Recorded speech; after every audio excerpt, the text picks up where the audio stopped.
నమస్కారం సార్. నమస్కారం అండి. దీప్తి గురించి కొన్ని ముఖ్యమైన విషయాలు తెలుసుకోవడానికి మిమ్మల్ని పిలిచాను.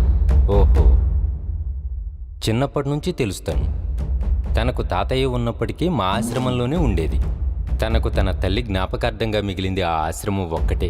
అందుకే ఆ ఆశ్రమం యొక్క యోగక్షేమాలు తనే చూసుకునేది. చాలా చలాకీగా ఉండే అమ్మాయి, ఎప్పుడూ అందరినీ నవ్విస్తూ ఉండేది. సడన్గా దూరమై ఇలా అందరినీ బాధ పెడుతుంది అనుకోలేదు. మీకు విశ్వ గురించి ఎలా తెలుసు? అతను కూడా దీప్తిలాగానే ఆశ్రమానికి ఏదో ఒకటి చేయాలని డొనేషన్స్ తీసుకుని వచ్చి ఇచ్చేవాడు. వాళ్ళిద్దరు ప్రేమ గురించి మీకు ఏమైనా తెలుసా? తెలుసు సార్, విశ్వ వచ్చి చెప్పాడు. ఒకరినొకరు ఇష్టపడుతున్నామని, వాళ్ళిద్దరూ తొందరలోనే పెళ్లి చేసుకోవాలనుకున్నారు. ఇంతలోనే ఇలా జరిగింది సార్. విశ్వ ప్రవర్తన దీప్తితో ఎలా ఉండేది? చాలా ప్రేమగా ఉండేవాడు సార్.